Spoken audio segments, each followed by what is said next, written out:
Y le damos los buenos días a Gerardo Caetano. ¿Cómo estás, Gerardo? Muy bien, ¿qué tal? Comenzábamos, y lo anunciábamos así, sobre la interna del Partido Colorado de cara a las elecciones de 2019, los posicionamientos a favor y en contra de la concertación a nivel departamental, pero también a nivel nacional. Y creo que han aparecido como dos exponentes.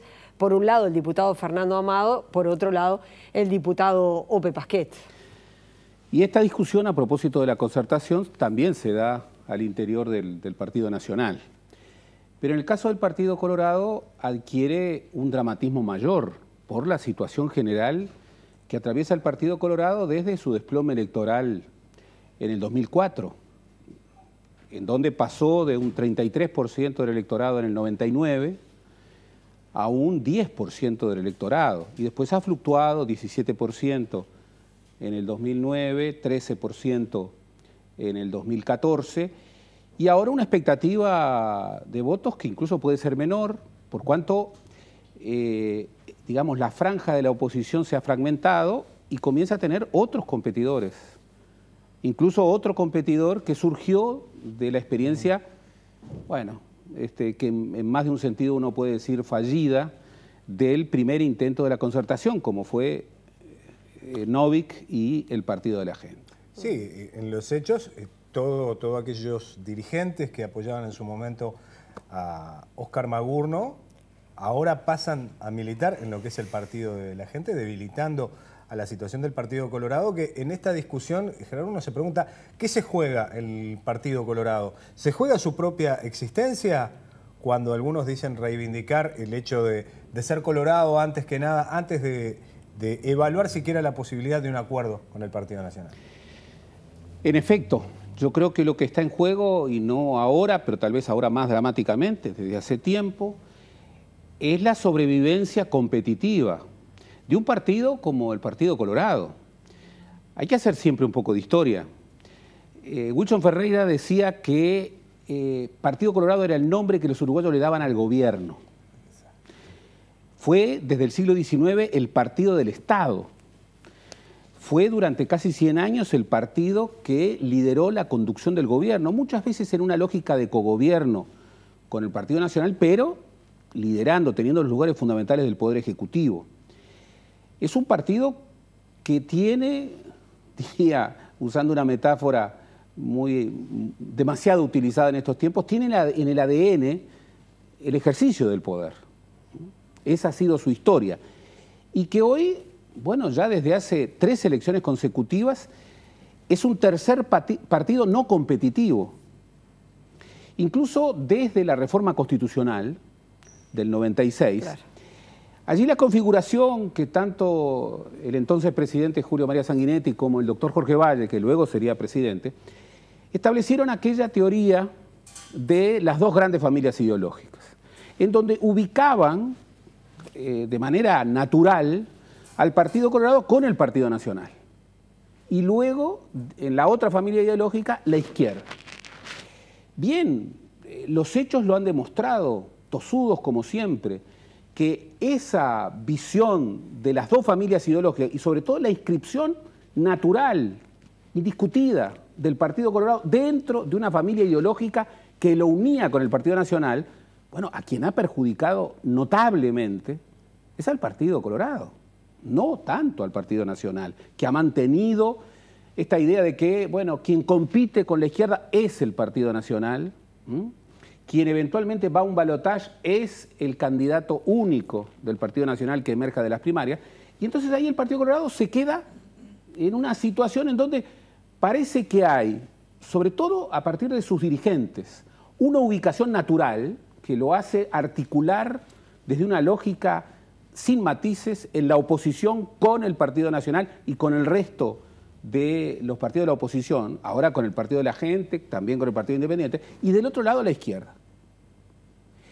Bien, esto sobre todo molesta al Partido Colorado, y dentro del Partido Colorado, a quien le hace la vida casi imposible, es al vallismo.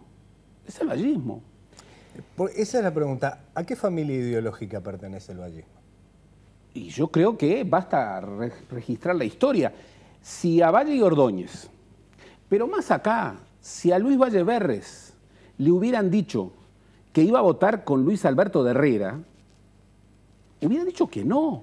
Es más, cuando el Partido Colorado, desde comienzos de siglos, definía el mapa electoral, decía, bueno, era una lógica bipartidista, pero nosotros tenemos enemigos afuera, el herrerismo, y tenemos enemigos adentro, los colorados no vallistas. Bien, articulemos con los colorados no vallistas, sabiendo que somos mayoría dentro del partido, y evitemos, confrontemos con el Partido Nacional.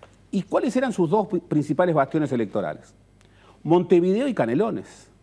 En Montevideo y Canelones sacaban una ventaja enorme. Entonces decían, tenemos que votar muy mal en el resto del país, donde había algunos pequeños enclaves colorados, pero en conjunto ganaba el Partido Nacional, y tenemos que votar muy mal en Montevideo y Canelones. En la realidad actual, con un tercer actor que es la primera fuerza política del país, el Frente Amplio en las últimas elecciones, pero ya desde el 99, ¿cuáles son los bastiones electorales del Frente Amplio? Montevideo y Canelones. Pero Gerardo, los argumentos a favor de este acuerdo programático es que la mayoría de los colorados en la segunda vuelta eligen al candidato del Partido Nacional. Es evidente, vos dirás, bueno, pero si gana el Frente Amplio con mayoría parlamentaria quiere decir que hay un porcentaje que quizás sea minoritario, que es lo que le aporta el Partido Colorado al Frente Amplio para luego ganar la elección nacional. Pero los argumentos a favor de que la mayoría de los votantes colorados votan al candidato del Partido Nacional da la impresión que es así, incluso por cuestiones de coincidencia programática. En el legislativo, en los 3 periodos de gobierno, desde que gobierna el Frente Amplio, el Partido Nacional y el Partido Colorado han coincidido mucho. Lo que pasa que también es cierto lo que vos decís, que cuando uno ve el caudal electoral, después cómo quedan conformadas las bancadas, en Montevideo, después de la concertación, el Partido Colorado no tiene representante, no sé si la gente recuerda eso, no tiene representante, no hay ediles colorados hoy en Montevideo. Pero además el punto es, ¿quiénes son los colorados? ¿Es este 10% o 13%? El Partido Colorado, hasta la peor elección de su historia, fue la elección del 89, antes de la del 2004, en donde sacó un 30% del electorado. ¿Qué le pasó al Partido Colorado? Que pasó de tener en su peor elección 30%, en otras elecciones 40% o cercano, a implosionar y de estar en un 10, 17, 13. Bueno, entre otras cosas, perdió vallismo, porque desde el 2004 para acá, y aún antes, si uno ve los litigios adentro de lo que se llamaba en su momento Vallismo Unido, pero luego se dividió entre, bueno, la lista 15 y el foro vallista, la controversia entre el doctor Jorge Valle y el doctor Sanguinetti, bueno, claramente el vallismo se ha corrido. ¿Y dónde se corrió el vallismo?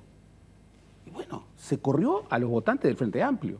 Entonces, un Partido Colorado que quiere disputar este Partido Colorado que desde el 2004 para aquí ha estado, bueno, hegemonizado por candidaturas de lo que diríamos el coloradismo no vallista. Pedro Bordaberry, que es un liderazgo importante, que el Partido Colorado lo va a extrañar, tiene que construir un liderazgo que por lo menos tenga la capacidad de convocatoria de Pedro Bordaberry, bueno, pero no convocaba al electorado vallista tradicional.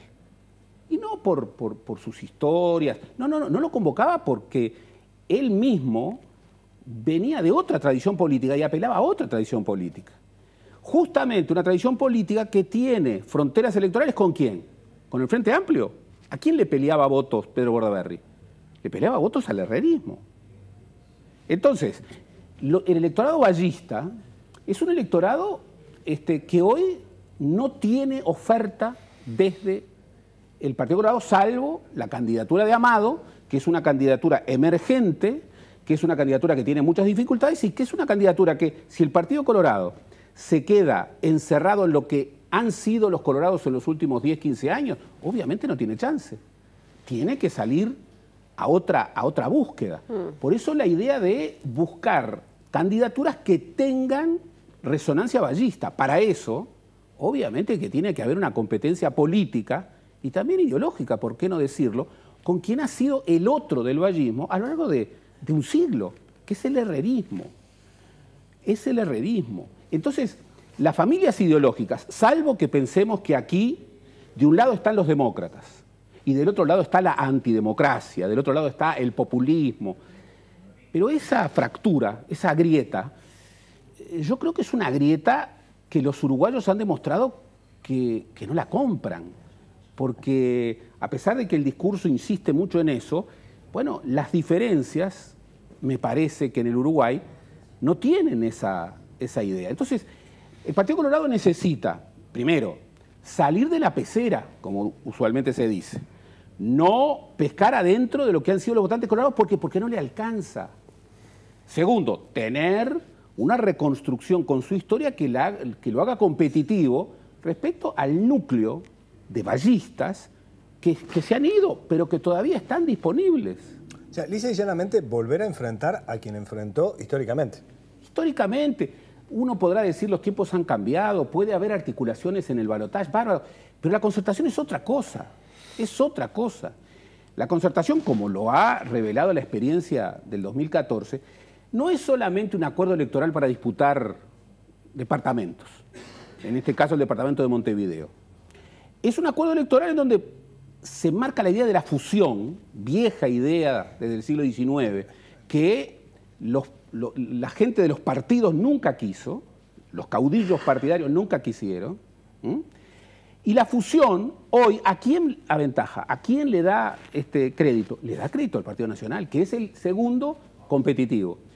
O puede generar lo que generó, que es otro candidato que a partir de la experiencia de la concertación le gana a los candidatos, a los precandidatos nacionalista y colorado, y funda otro partido con vocación nacional y que les va a sacar votos a blancos, pero sobre todo a los colorados. Entonces el Partido Colorado tiene que reconstruir su flujo interno y para eso, una y otra vez, tiene que apelar a candidaturas vallistas creíbles, creíbles. No tiene que volver a disputar el espacio que disputaba Pedro Bordaberry en las anteriores elecciones. Tiene que mantener ese espacio y para eso, ojo, tiene que encontrar un liderazgo por lo menos comparable con el de Pedro Bordaberry. Talvi podría ser, Ernesto Talvi, el economista. Ernesto Talvi puede ser un candidato para reconstruir ese espacio, claro, pero no para construir el espacio vallista. Ah, no, claro. Entonces, si el Partido Colorado se consolida como un partido de hegemonía de los colorados no vallistas, digamos, del coloradismo conservador, bueno, es un partido condenado a ser un partido pequeño, a ser un partido decreciente, porque, ojo, no lo va a correr a la derecha al Partido Nacional y sobre todo al núcleo herrerista, con su aparato, con su tradición, pero dejar hueco el espacio vallista, que es un espacio muy importante. El vallismo y el herrerismo, a su modo, son las dos grandes tradiciones políticas del Uruguay del siglo XX. Quería ir a eso, porque tú decías, bueno, los tiempos han cambiado, es el discurso de alguna gente, pero en los hechos, ¿no se sigue discutiendo lo mismo? El rol del Estado, la importancia de las políticas sociales, el encare de una forma de gobernar. Aquí esto es muy claro, me parece. Si el Partido Colorado no recupera vallismo y no hace que el vallismo genuino, que puede persuadir a electores a volver al Partido Colorado, sea la mayoría dentro del partido, va a tener serios problemas y va a ir decreciendo. Si el Partido Nacional, además de tener un herrerismo fuerte, pujante, que lo tiene, no reconstruye su espacio ferreirista, bueno, podrá ser el competidor del Frente Amplio, pero es difícil que le alcance. Y si el Frente Amplio no reconfigura su referencia sereñista, bueno, va a tener problemas para seguir constituyendo, bueno, un partido que expresa a un 40, 45% del electorado. Entonces, pero quien la tiene más difícil es el Partido Colorado, porque hoy al Partido Colorado no solamente le disputa votos el Partido Nacional, sino que le disputa el producto político más importante de la única experiencia histórica de la concertación. Novik, líder de un nuevo partido, el Partido de la Gente, que sobre todo compite con el Partido Colorado.